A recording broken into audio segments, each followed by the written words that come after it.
Olá, viajantes! Hoje conheceremos um destino que instiga curiosidade por seus hábitos e cultura tão diferentes do nosso. Estarão conosco a advogada Helena Coelho e a jornalista Lisiane Mosman, trazendo suas experiências e percepções sobre esse destino. Acomodem-se na poltrona e fiquem conosco que o segundo episódio do podcast Viajar, Sentir e Conectar está começando.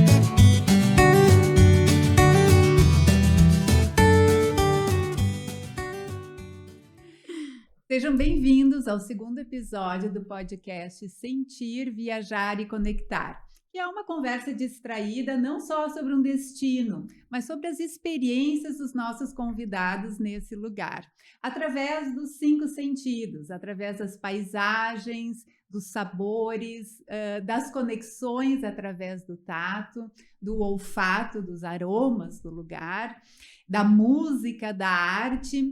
E nós sempre temos 2 convidados, uma pessoa que teve uma experiência diferente nesse lugar e uma pessoa que viajou em um dos nossos roteiros.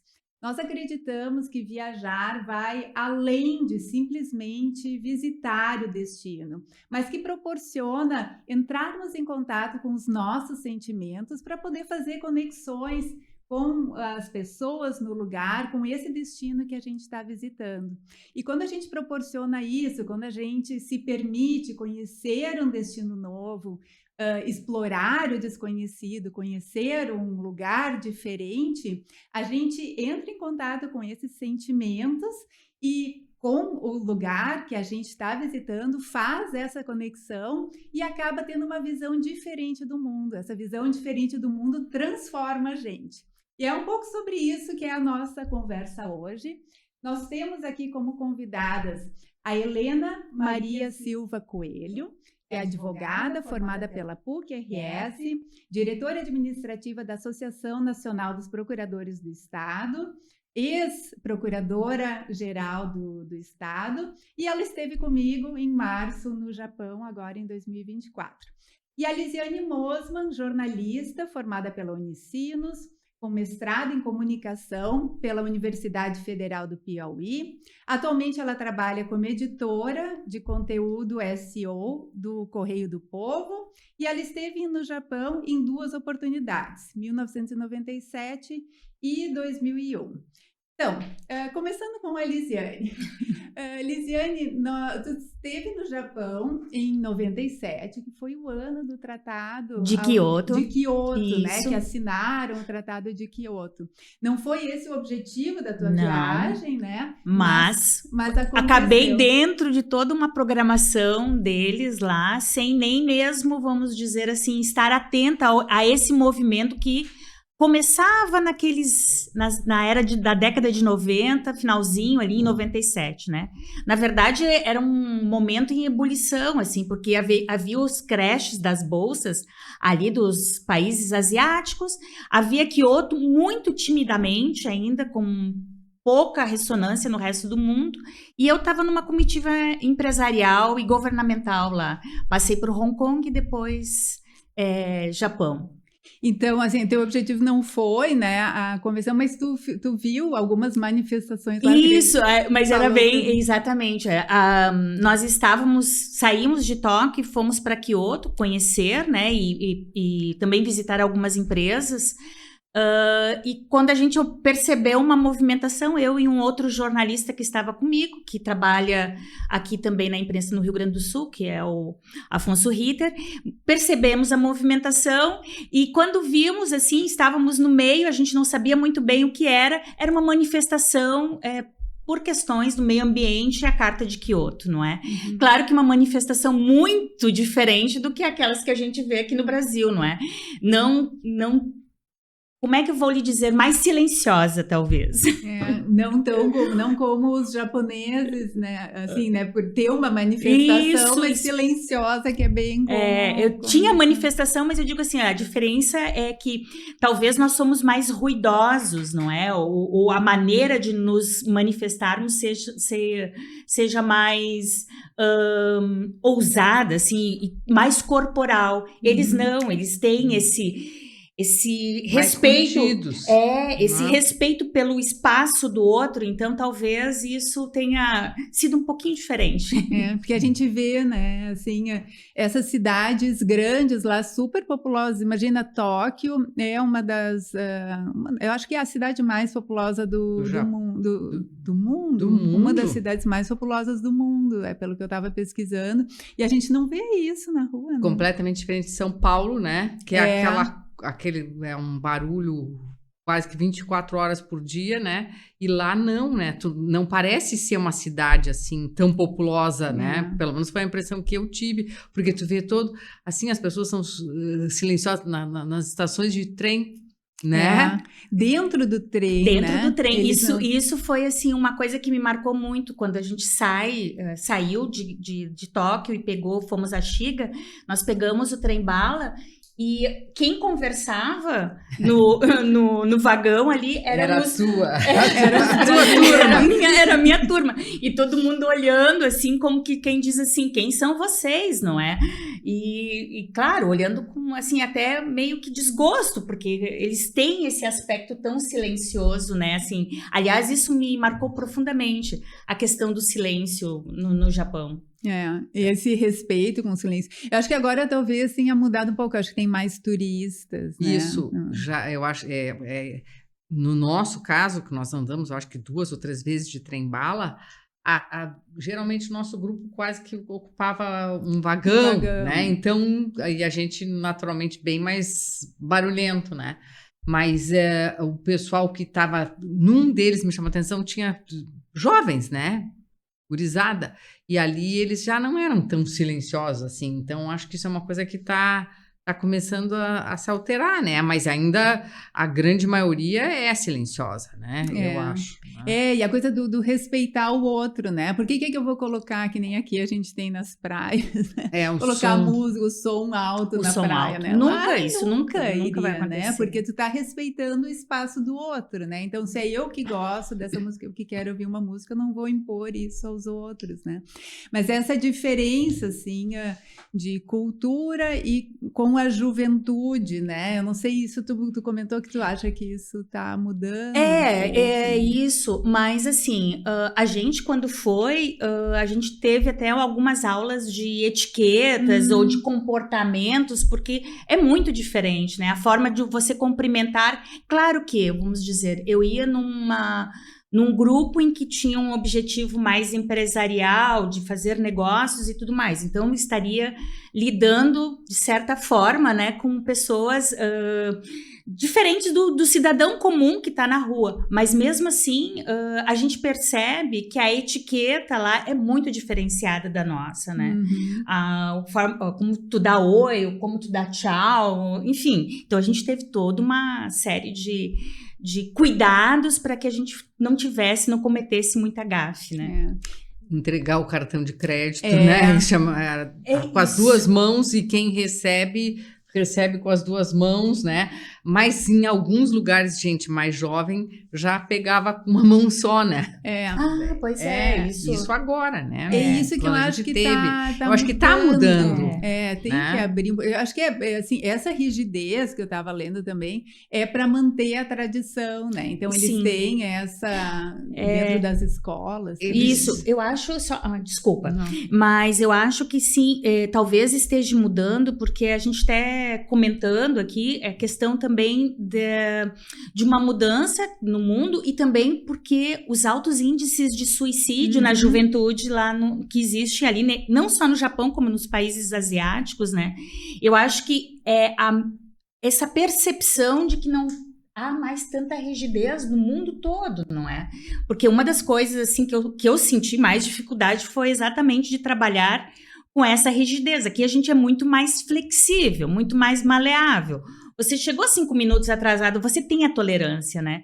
Lá era tudo muito certinho, 10 horas, você marcava, você entregava, como você disse, né? O cartão com as 2 mãos, a pessoa recebia, olhava o seu cartão como um sinal de respeito ao outro, então não é simplesmente pegar o cartão e botar dentro do bolso, não é?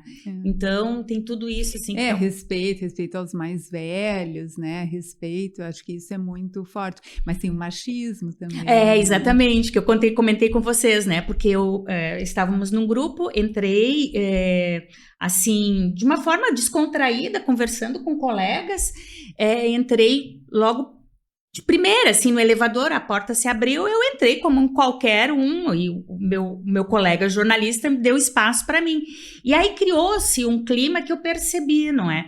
Depois, assim, eu só recebi um cutucão, fiquei quieta, nem falei mais nada no elevador. Depois é que a pessoa que estava comandando a equipe ali do governo falou, olha, você entrou primeiro, cuidado, tal, aqui é o homem e o diretor que estava ali, então eu fui meio ousada demais naquela época, em 97. Mas eu acho que mesmo agora, hoje, quando a gente teve agora em março, tu sente o machismo, é uma coisa pesada, bem...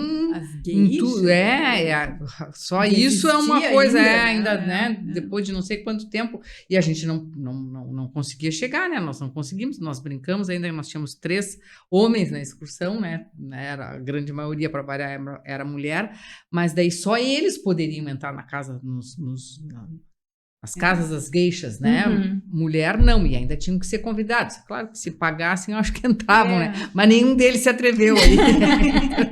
E são assim, são mulheres que são treinadas. Para servir. servir. Então aquilo ali, eu acho, aquilo me chamou a atenção, né? Tem um livro, Diários de uma Geisha, que contam, né, como ficavam os formatos dos pés, porque elas têm todo um tipo de vestimenta e sapatos. Eu nunca...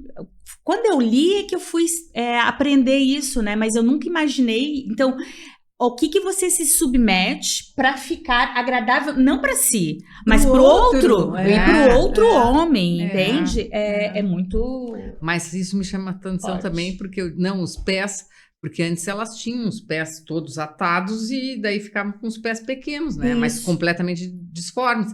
E hoje não mais. A maior parte das mulheres que eu vi, ninguém tinha pezinho, assim, era um pé normal, natural. Eu acho que algumas coisas... Algumas coisas eu acho que já é. Mas tu sente, né? E tem as regras também, né? A coisa do não comer na rua, do lixo também, né? Que tu passou por uma situação. A guia, que era a nossa guia em Tóquio, era Yoko. E ela é muito interessante, a história dela. Depois eu fiquei ali naquele parque também que tinha aquela estátua. Eu fiquei conversando com ela enquanto, né? Ela foi comigo que procurar não sei o que. Tori, né? Tori são esses portais que passa daí do profano para o sagrado, né? Do mundano, do mundano para o sagrado, né? Aqueles vermelhos. E ela me disse que a gente não podia comer na rua.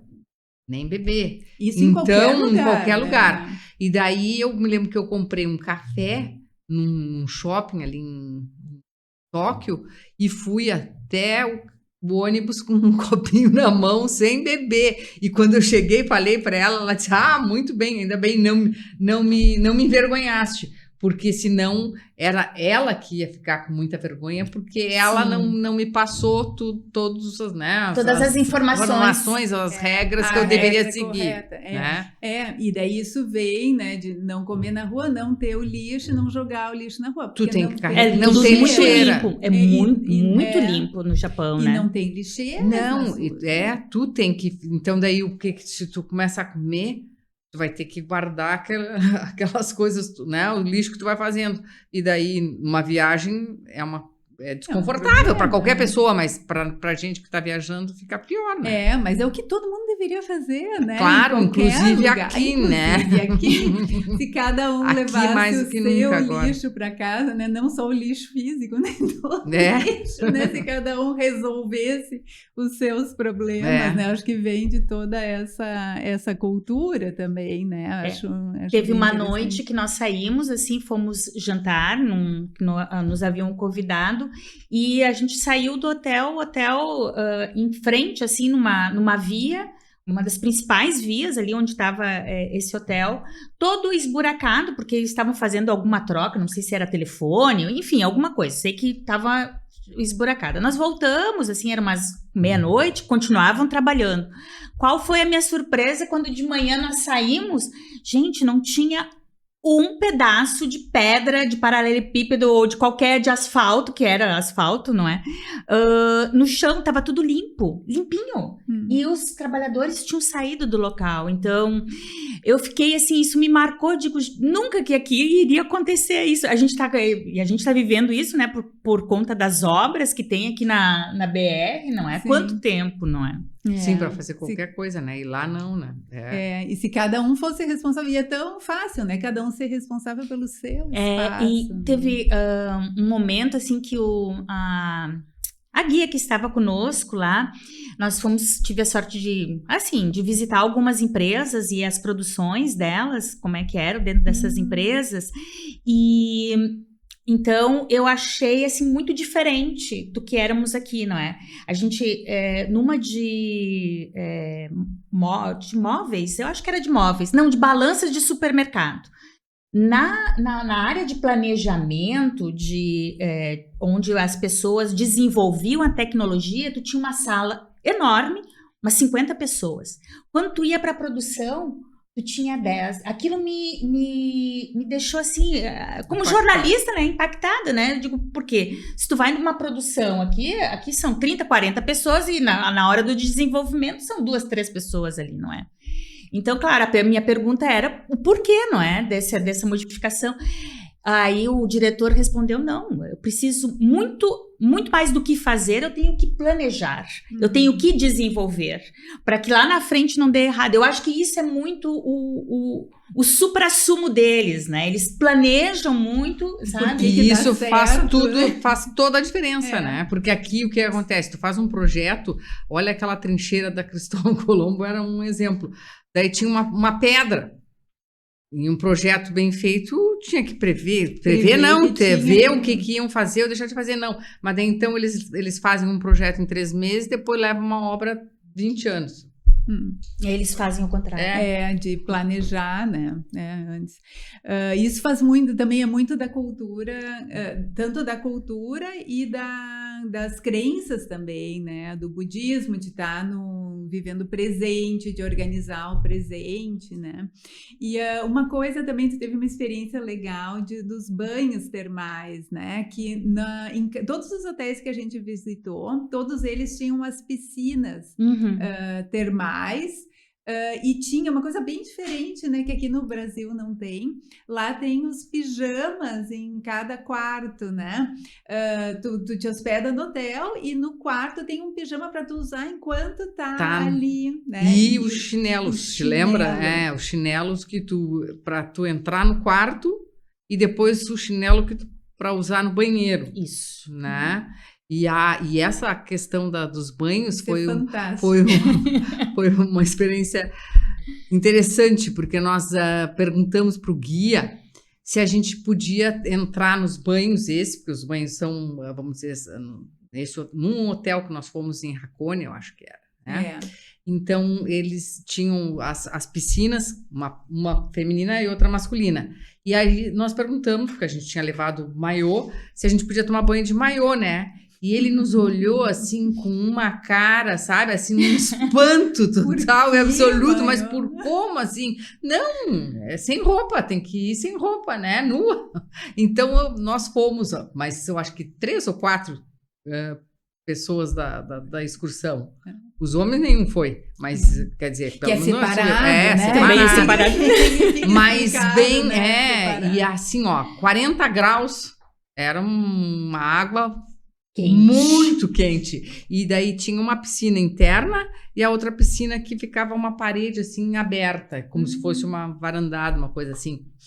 E daí ali que eu aguentava, porque lá dentro, na interna, era muito quente. Mas né? e como isso causou estranhamento para o nosso grupo de brasileiros, né? Porque aqui no Brasil, isso até depois na janta surgiu uma discussão sobre isso também, que eu achei bem legal, eu fiquei pensando muito sobre isso, né?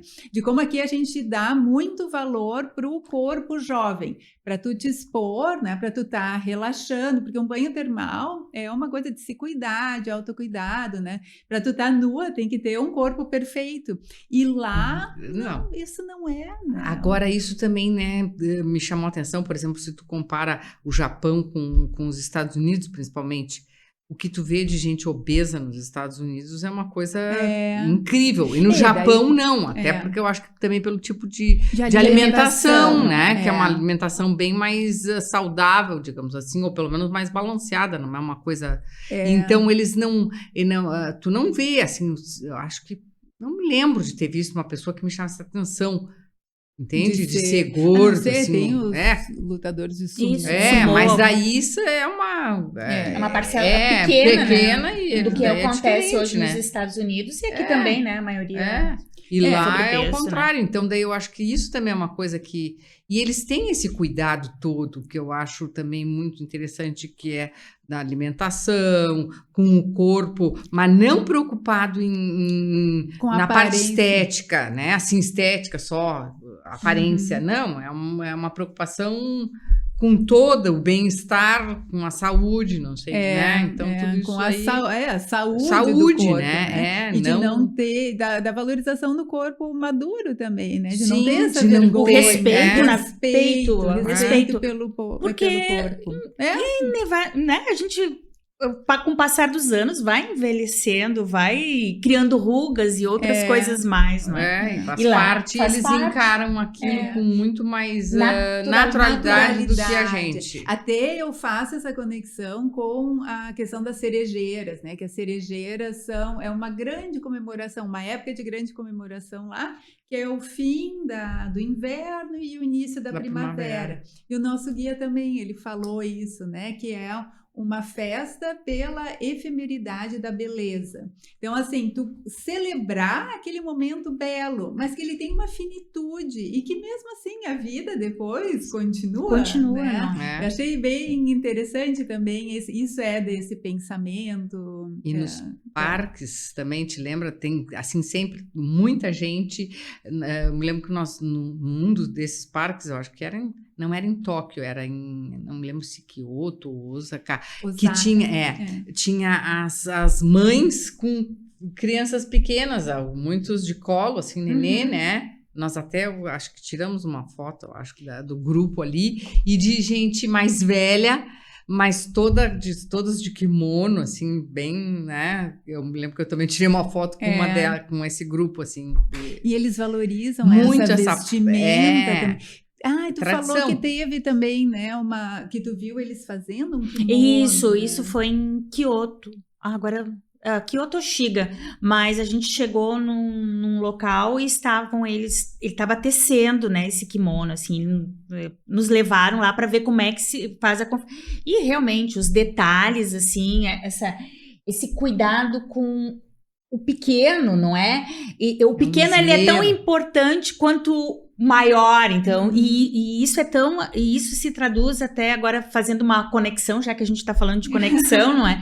Até mesmo entre os grandes empresários, porque quando a gente foi na Sumitomo Corporation, que era, ou que é ainda, não tenho esse dado, mas um dos grandes conglomerados financeiros do mundo, eles almoçam no mesmo local e vai o seu funcionário, operário de chão de fábrica. Ele come ele come da mesma comida, não é uma comida diferente, e no mesmo refeitório. Então, eles têm isso, né, desse cuidado, assim, não importa se é pequeno, grande, o cuidado é o mesmo. Isso eu achei muito legal. E uma coisa que eu me lembrei agora que nós estávamos falando... também te lembra da história do ovo preto? sim, Que era um ovo, nós subimos era um... Isso foi em Racone também. Foi? Foi em Racone, que tem um teleférico. Férico. E são águas sulfurosas. E daí então elas cozinham os ovos ovos de galinha. Todo mundo me perguntava, mas é ovo? Que gosto tem? Eu digo, é ovo de galinha. Só que ele fica com a casca completamente escura, preta praticamente, né? Eu me lembro que eu comprei 4 ovos, daí cada uma pegou um lá das mais próximas ali, e loucas para ver como é que tinha, se tinha gosto diferente ou não tinha. Aquilo ali também era um lugar muito... A Racone foi um lugar que me marcou muito. Assim, eu achei muito interessante. Das experiências, das sensações, né? Mas falando da comida também, né? Que é uma coisa que no Japão gera muita divergência, assim, né? Tem pessoas que adoram, tem pessoas que odeiam. Né? Eu adoro. Eu não gosto... Aqui no Brasil... Eu digo, não me convidem para ir num restaurante japonês, porque eu não vou sair de casa para ir comer. Mas lá é diferente. É diferente, e depois gosto tu, é diferente. E tu também, eu acho assim, pelo menos eu gosto de quando viajo, de provar, né? Porque certeza. Posso nunca mais, não gosto. Eu me lembro que na Coreia, nós comemos umas coisas assim, daí um bicho, de repente, um daqueles que estava ali no prato para a gente cozinhar se mexeu. Eu digo, esse eu não como. Mas tinha de tudo, né? E coisas maravilhosas, né? Eu achei. Eu me propus assim, quando eu saí, eu disse, bom, vou para Hong Kong, vou para Tóquio, vou para outras cidades, vou experimentar, não é? Tudo Porque você se propõe né? a experimentar, e experimentei, eu acho. E a comida no Japão é patrimônio da humanidade pela Unesco. Eu não sabia também, e é uma comida saudável, né? Aquilo que a gente estava falando de saúde. E o que me chamou a atenção também nos hotéis é que eles têm um buffet separado só com comidas típicas deles também. Você tem o café, aquele café normal que você continental, isso, que você toma, mas tem também buffets porque lá eles comem de manhã, não é? É uma refeição. Massa. Eu realmente de manhã, não sei se é errado ou certo, enfim, mas de manhã eu não consigo comer muito, então... Não tem o hábito. Eu não tenho hábito, Então... Lá, para mim, eu fiquei um pouco assim impactada e não quis porque só o cheiro que vinha já enjoava. Peixe, né? Até eles comentaram, né, que lá eles vão no mercado todos os dias para comprar o peixe fresco porque eles comem o peixe. Mas o peixe cru, né? O peixe cru. Então tem que ser fresco, né? Não é possível tu comprar uma coisa... E cada comida tem o seu ritual para fazer, né? E eu acho que também são experiências diferentes, né? A gente comeu o bife de Kobe lá também, acho que deve ter experimentado também, né? Que é uma carne que tem toda uma preparação. Geneticamente alterada, né? Porque o boi lá é criado confinado, né? Então, obviamente... Mas eu nada com uma carninha uruguaia ou argentina, ou mesmo brasileira. Eu ainda prefiro. Que o bife de Kobe, ele tem mais gordura, né? É marmorizado. Marmorizado. Ela fica assim, ela é entremeada em toda a carne, então daí ela fica bem mais fácil de mastigar e tal, mas eu não sei. É que isso é hábito, né? A gente está acostumado. Vocês experimentaram ela com quase que frita, não é? Eu experimentei cozida, não é? Que eles chamam lá de shabu-shabu. Então, tem as mesas, essas mesas tem tipo de uma chapa, não é? Bota a panela em cima, a água borbulha, ferve, e você vai botando a sua carne e depois vai botando os temperos e come. Eu não lembro de ter comido nada assim cozido. Em quase todos os lugares que eu fui, pelo menos, era tudo assim. Era também a mesa, uma chapinha na mesa... E daí, então, ali... A gente que faz, né? E daí a gente fazia. Já vinha aquelas porções, porque isso é outra coisa que me chama atenção também. Nunca grandes porções, né? Não, eu detesto comer um prato assim, mas então lá, isso eu achei bem interessante, porque são assim, ó, 4, 5 pratinhos pequenininhos com uma variedade, né, uma variedade de comida. E eu gostei muito, acho isso ótimo. E a tradição de fazer a comida, né? A gente fritar o bife ali. Às vezes sai meio defumado, né? Mas uma coisa bem interessante, assim, né? Para quem acha difícil se comunicar, né? E é difícil, é uma língua diferente, mas todos os restaurantes têm a foto dos pratos, né? Eles facilitam a vida, né? E até assim, se tu quer interação zero com o garçom, tu não precisa, né? Porque tu chega, tem um tablet para te escolher a comida, ou tem a foto da comida na vitrine, aponta e é aquilo ali que vem mesmo, né? E tem outras tradições, tem a cerimônia do chá também, né? Que é bem... E que agora também isso virou moda, né? O matcha, que é esse chá verde, é moda entre os adolescentes aqui, né? Acho que em todo mundo ocidental. O matcha e outras coisas da cultura japonesa, né? O mangá, os filmes do Estúdio Ghibli. Minha filha adora o Estúdio Ghibli, né? Acho que o Japão tá na moda aqui, né? Mas vem dessas coisas de tradição, assim, que nem a cerimônia do chá. Isso, e acho que isso é uma das coisas, eu acho que está mudando, que eles estão mudando alguns hábitos e alguns costumes, justamente por causa dessa avalanche de turista, né? Porque eu acho que eles foram quase que invadidos de tanto turista, porque acho que não era assim. Meu filho teve lá 10 anos atrás e não se via como tudo, eu não sei. Em 97 nós não víamos muito turista, muito né? Menos brasileiros. E porque o Japão trabalhar era caro, pessoas caro pra gente, isso né? Sim. E lá mas não tá mais caro. Não tá, eu quero dizer, agora não é mais como era alguns anos atrás. Ainda o câmbio nos é desfavorável, obviamente, mas não é uma coisa assim que tu, sabe, já que não dá para ir, já dá para.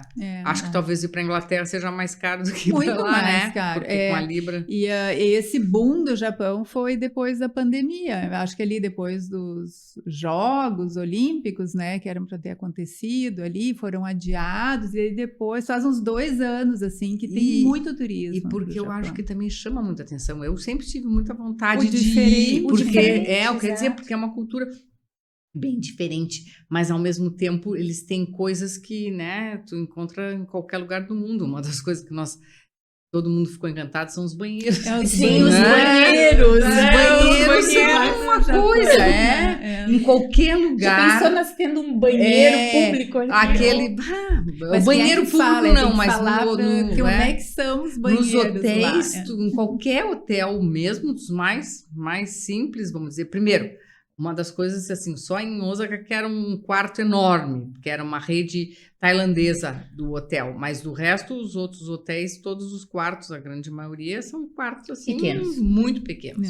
E os banheiros são, eu digo assim, a impressão que eu tinha era que era um módulo que foi enfiado lá dentro do quarto, né? Então, assim, todos têm banheira, mesmo que seja pequena, mas tem, porque eles gostam, né? E os vasos com assento aquecido. Maravilhoso, Ducha para se lavar. Ducha para se lavar.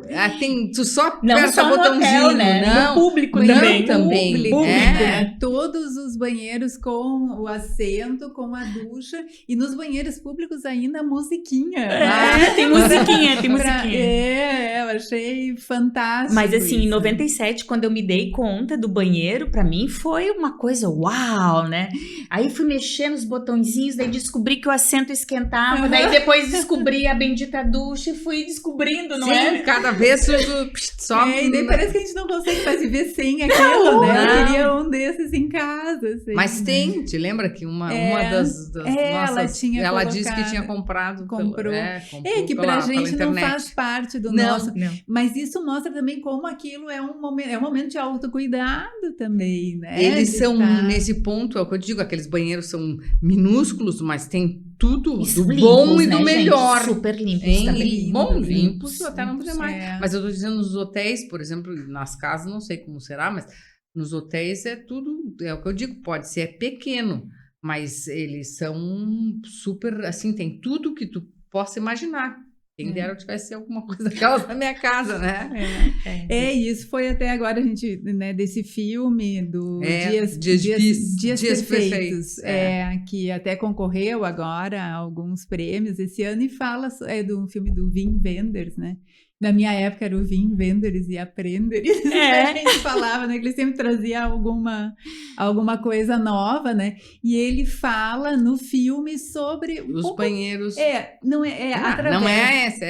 Através dos banheiros ele fala desse estilo de vida, assim, de ser muito regrada, de silencioso, né? Silencioso, é muito interessante. O banheiro em Hiroshima, o meu quarto era assim, era uma parede de vidro, tinha uma cortina e se tivesse com alguém tu fechava para tomar banho, né? E a pessoa que estivesse no quarto não ficava lá, não via, né? Mas era assim, é que eu digo, olha, era assim, eu acho que talvez metade dessa mesa, mas tinha tudo, né? Tudo que precisava. Quartos, isso também, o espaço, né? Me chama a atenção, porque o espaço é extremamente reduzido. Caro, né? O espaço é muito caro lá. Sim. Isso foi uma coisa que nós também tivemos contato com outros jornalistas que faziam cobertura lá, ou estavam pelos seus jornais, TVs, não é?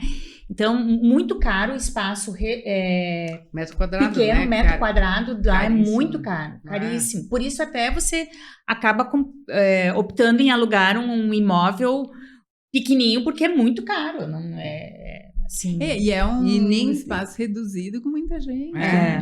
E acho que, não sei, claro, mas é o que eu te digo, nós passamos em vários hotéis. Um hotel só que tinha um espaço assim considerável, que era um quarto daqueles, né? Porque era um hotel mais moderno também. Mas em Tóquio, eu me lembro que o hotel que nós ficamos, disseram que transitavam 3.000 pessoas por dia. Sim, um hotel gigantesco, né? Com vários, acho que tinha 20 e poucos andares, tem até um rooftop em cima. Acho que mais, André. Acho que era a mais. A ideia tinha 39 ou quase 40 andares. Nossa. Mais 20. 20 era onde a gente estava. Não é nada, era onde a gente estava. Não, acho que tinha 30 e tantos. Eu acho que o meu era 30º, não me lembro qual era, mas eu tenho certeza que tinha o rooftop, era no 39º. E aquele em Osaka também era. Te lembra que lá em cima tinha aquele rooftop maravilhoso, lindo e tal. E eles vivem. Osaka já é uma cidade mais. Osaka, né? É uma cidade mais noturna também, né? Que tem mais. Sim, ela é bem mais agitada. A impressão que eu tive, engraçado, claro, que depende também, eu acho que talvez do bairro em Tóquio, mas eu achei Osaka mais agito do que... E durante o dia também, te lembra que era que lugar que nós fomos, um mercado, assim. Mas vocês não... Assim, a minha percepção, né, é de que como tu diz, assim, é tudo muito segmentado, muito quadrado. Então, nesse espaço eu posso fumar. Nesse espaço eu posso botar música alta. Nesse espaço é silêncio. Então, eles têm me parece, sabe, a percepção que eu tenho de lá é isso, assim... Você tem tudo, mas dentro de um certo limite, sabe? Um respeito pelo seu espaço. Exato, Eu não sei, me parece, assim, eu não conheci realmente à noite, mas eu tive num dos bairros lá, onde a gente compra produtos eletrônicos, uma das ruas mais movimentadas ali em Tóquio, né? Pra gente conhecer como é que era. Ali, sim, eu vi bastante barulho, não sei se era por questões, vamos dizer, de turistas que iriam mais para esse tipo de local, mas ali eu encontrei barulho, mas o restante... Falando nisso, aquele cruzamento, né? Lembrei agora. O cruzamento também. é uma coisa, assim, incrível, porque tem não sei quantas sinaleiras, e daí quando abre, aquela gente indo para cá, vindo de lá, daqui, da colar, é um troço é quase assim, uma estrela de pessoas. Mas eu fico pensando assim, claro que era barulhento, mas eu te diria que se aquilo ali no Brasil ia ser uma coisa assim de enlouquecer, eu acho, porque eles mesmo ali, né, com todo o barulho, não sei se tem ainda, mas nas rodovias eu lembro muito bem, tinha Um paredão, os Um muros. paredão, assim, meio que contenção de som, de ruídos também, né? Não sei se Eles têm muito, assim, tipo uns muros, umas coisas assim, mas daí eu acho que é porque a cidade, por exemplo, Tóquio, tu entra, então aqui tá a rodovia e tu vai ver o prédio lá embaixo, tá a entrada, tu entende? Porque é viadutos e viadutos para cá e para lá e não sei o quê, então é aquilo. E tem muito esse muro, né? Que eu acho que é também para preservar um pouco, não só o barulho, mas também até para não ficar tão devassado, tu entende? Porque Entendi. tu passando ali, tu, né? E de paisagens, o que é que mais... Aqui eu acho que nós concordamos, né? O Monte Fuji. O Monte Fuji, Fuji é uma experiência ímpar, né? Eu me lembro no ônibus, quando nós, de repente, assim, o ônibus, o motorista chegou a parar porque eu acho que ele se assustou, porque foi todo mundo... foi aquela exclamação, assim, ele deu uma parada. Quando a gente viu, assim, à esquerda de onde eu estava, um monte ali. Impressionante, né? E a gente não sabe, até para eles, o Monte Fuji, para os japoneses, ele tem toda uma história, né? Um significado também de energia, de força. E é o que a gente sente, né? Quando vê aquilo, assim, ele tem uma... Não dá para explicar, só olhando mesmo, né? Para ter essa sensação, assim, né? É muito lindo. E esse lugar também, o Hakone, que eu achei uma coisa lindíssima, porque, assim, a guia até disse... Lembra, entre aspas, assim, Gramado, porque é uma cidade que os casais vão fazer a lua de mel lá e é onde tem essas águas termais, que eu achei muito lindo, né? E ali é um lugar... Para mim, o que também me marcou muito foi Kyoto, ali, na questão do palácio, aquele palácio de ouro. Palácio de ouro. Que é lindo, não é? E você consegue observar ele com... Assim, são de bambus, né? As cerquinhas, assim, baixinhas, ninguém ultrapassa, todo mundo respeita, não tem um lixo no chão. O jardim, perfeito, assim, Porque eu fui numa outra época que vocês foram, né? Vocês pegaram a primavera. Eu tava saindo do outono, entrando no inverno. Então, as cores eram diferentes. Eu me lembro que as cores me chamaram muita atenção, o vermelho, o laranja... estavam muito presentes nas árvores, não é? Que todas as paisagens são bonitas. Cada um com... A nossa com as cerejeiras, que nós não tivemos tanta sorte, porque nós pegamos tempo muito chuvoso e elas atrasou semana, né? Um pouco Conseguimos ver, vimos, né? em Tóquio a gente conseguiu bonito. maravilhas, né? E tu falasse em Kyoto... Kyoto, que tinha aquele bairro das geishas, né? Isso, E ali eu me lembro que o guia também nos chamou a atenção o seguinte, aquelas casas de madeira, e daí então eles fazem assim, ó, aqui tá a casa, né? Ó, e aqui a calçada. E aqui, assim, eles fazem uma contenção de bambu para os gatos e cachorros não urinarem direto na madeira da casa aqui e apodrecer. Então, daí eles botam aquele troço. Nossa, eles têm uns cuidados, umas coisas assim que a gente não pensa, né? Aqui, pelo menos, a gente não tem esse hábito, né? Não, a gente leva, às vezes, passear os cachorros e não é capaz de levar uma sacolinha de plástica para recolher, então, não é? Urinam aqui nas cercas de metal que acabam oxidando, apodrecendo lá. E Kyoto é uma cidade bem tradicional, né? Toda de madeira, que contrasta assim com Osaka, né? Kyoto é a antiga capital, isso, né? E porque diz que Kyoto não foi atingida na guerra, na Segunda Guerra Mundial. Não foi bombardeada, então então eles era para ter sido, mas por sorte não foi, então ela se mantém, se conserva. E daí acabaram mantendo bastante, né? E era para ter sido, ao invés de Hiroshima, eram para ter bombardeado Kyoto. E Hiroshima é outra experiência bem marcante, né? Muito. Eu vou ter que voltar para conhecer Hiroshima. Olha, Hiroshima eu impacta. acho que é uma, assim, lugar que, sei lá, tem todo um clima, né? E eu tem um parque, que é o Parque Parque da Paz. É o Parque da Paz. E dentro tem o museu, É. né, dentro do parque, que daí ali tem, né, filmes, fotografias e coisas tudo sobre a bomba. E a cidade ficou totalmente destruída, né? E eles ali reconstruíram, e aquele parque é muito, assim, é uma coisa, tem um tipo de um obelisco, assim, com uma estátua de uma criança em cima, que foi uma menina que tinha 2 anos na época que a bomba caiu e que depois fez um câncer, né? Uma leucemia.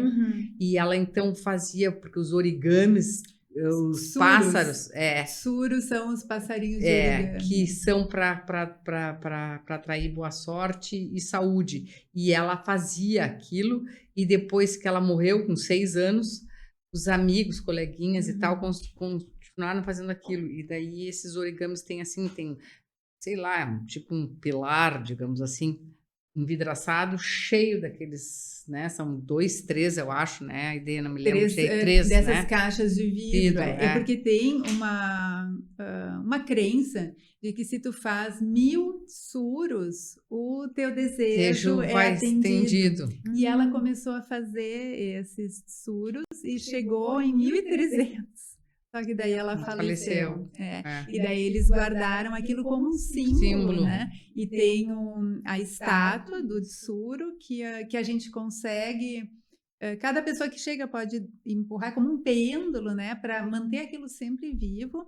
E a intenção, como todos esses museus pesados de guerra, é para que isso não aconteça de novo, né? É um registro para que não aconteça de novo, né? Não é para ficar, né? Para provocar uma tristeza e tudo, e claro que mas que provoca, né? provoca, não tem né? como não tem como não. E tem que provocar, eu acho. Essa, claro. né? Que não aconteça de novo. Não, né? e ali aquelas coisas o museu é bem pesado. Muito né? pesado. É um Tu museu sai de lá silencioso e escuro com todas as fotos, assim, né? Que difere bastante quando tu vai em outros museus, assim, que é mais tecnológico, que é, vamos dizer assim, budista. Tu foi no museu tecnológico também. Isso, que é em Xiga, que era, vamos dizer, co-irmã de Porto Alegre, e eles visitaram, eles despoluíram ali o lago de Xiga e construíram um museu que ele é subterrâneo, então você vai descendo, indo para o museu e vendo os peixes do lago nadando assim junto com você, né? Daí você entra ali, eles falam sobre a evolução no mundo, desde os dinossauros e tudo muito interativo. Enfim, é bem, bem interessante. E Xiga é a cidade co-irmã de Porto Alegre, né? Isso que tem até uma praça, não é? A praça no API. Exato. E depois, quando tu voltou em 2001, foi para ver o resultado da... Na verdade, foi assim, eu fiz uma matéria, ganhei um prêmio do BNDES, e aí o prêmio era uma viagem, o retorno ao Japão, né? Então, eu escrevi minha matéria, fiz uma matéria sobre a questão do meio ambiente, obviamente, né? E foi escolhida entre os jornais impressos, e aí a gente fomos 5 pessoas aqui do Brasil. E lá foi uma palestras, conferência internacional sobre Kyoto, que tinha acontecido em 97, quais os resultados, o que se tinha avançado. Avançou. Bom, né? Nós não avançamos em 2024, não é? Tu imagina em 2001, não é? Mas eu acho interessante que o Japão, e é isso, quando vocês estavam falando de Hiroshima, me veio agora a questão da resiliência e do saber japonês de se refazer, de ressignificar as coisas, não é? Do que está dado. E eu acho que eles têm conseguido ao longo do tempo, assim, agora com as enchentes, né, que nós tivemos aqui, o Japão é um dos países que tem trabalhado, vamos dizer, essas questões de adaptação ao clima e tudo mais, né? Coisa que nós já deveríamos ter feito a lição há muitos anos atrás. Nós, cidades que vivemos à margens de rios e lagos e etc, e etc. E aqui estão penando ainda. Eles lá já estão projetando 2050, gente. Mas é o que a gente falou do planejar o futuro, né? Então, de pensar lá. Eles pensam muito nós na mal frente. e mal damos conta do presente. Então, não dá para que vem toda uma uma cultura, né? Uma maneira de ver. E como é que foi para vocês, assim, esses dois momentos, né? Tu visitou no outono e tu na primavera. O que tem de legal no outono e o que tem de legal na primavera, assim? A primavera são as cerejeiras, né? Que são um espetáculo à parte. E depois, assim, nós pegamos um tempo, também estava, né? Mas eu acho que são paisagens diferentes, mas cada um com os seus, né? Eu amei as cerejeiras, eu achei uma coisa fantástica. E daí tem cerejeira branca, quase branca, umas rosadinhas e outras um pouquinho mais escuras. Esse parque em Tóquio é lindo, né? É lindíssimo. Lindo, é uma coisa muito linda. E a outra coisa, assim, ó, o quanto eles curtem realmente, isso chama atenção, né? Esse momento, porque eu acho que são 2 semanas, né? 3? Mais ou menos. 2 semanas, que eu acho que... Mas aquilo, lugar. assim, tem sei lá, é uma coisa que eles aproveitam muito, né? E ficam ali, curtem toda aquela coisa.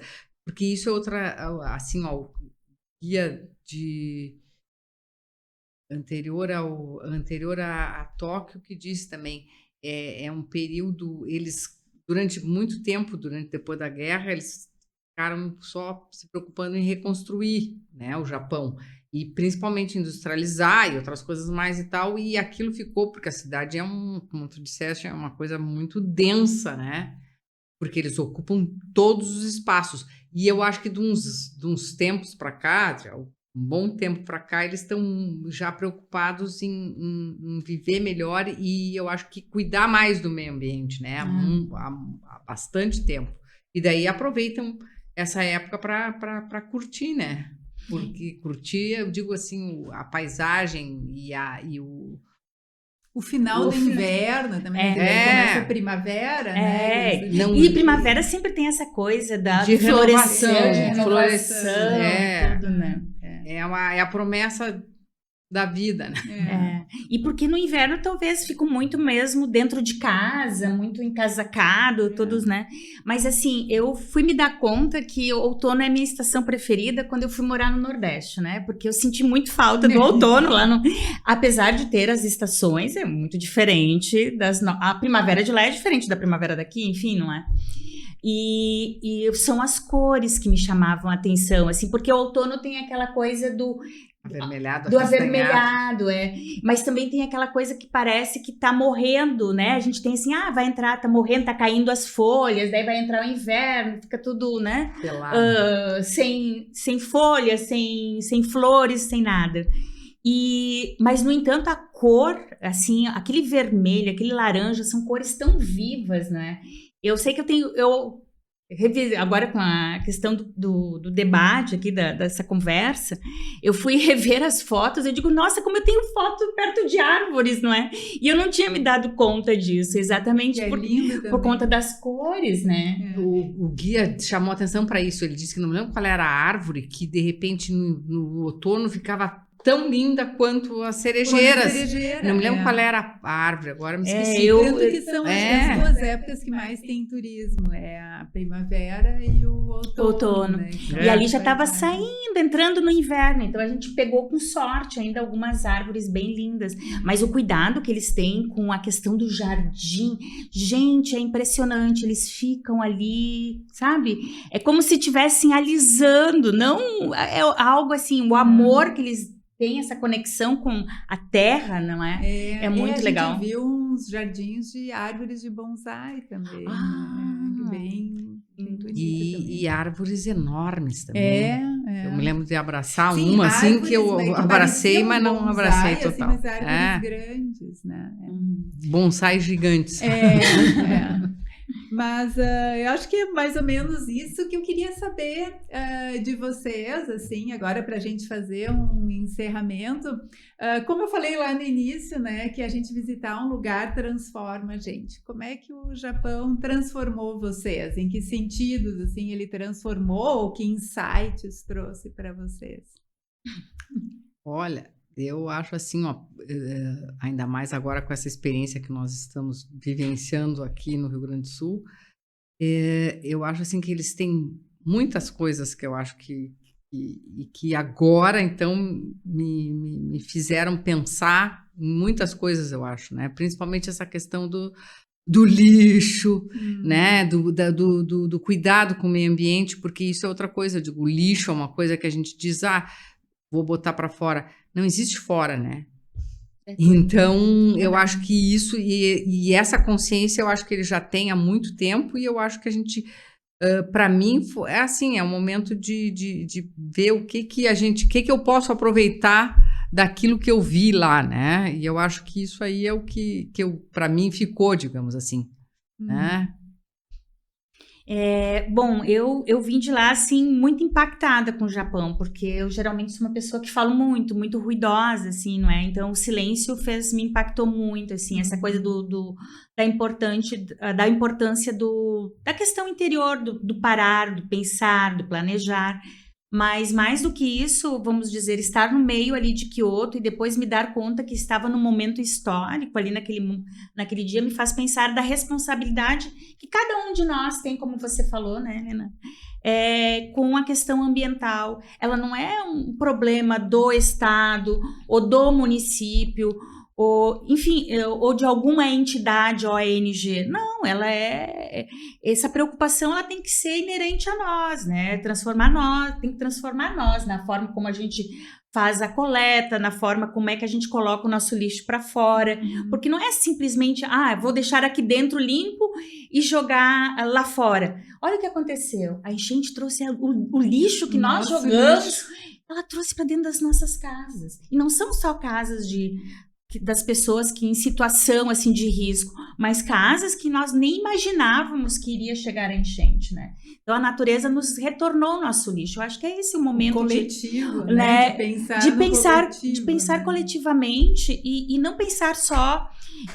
O japonês tem isso, ele sabe viver o momento, mas ele também sabe que ele tem que planejar o futuro. Então, eu acho que isso para mim é essencial. E a coletividade, eu acho que isso é uma coisa que eles têm bem presente e que aqui nós, infelizmente, não temos. É uma sociedade bem mais individualista. E eu acho que lá eles pensam no todo, tu entende? Não adianta pensar, resolver o meu problema se a Lisiane está com outro, a ED tem, não sei o quê.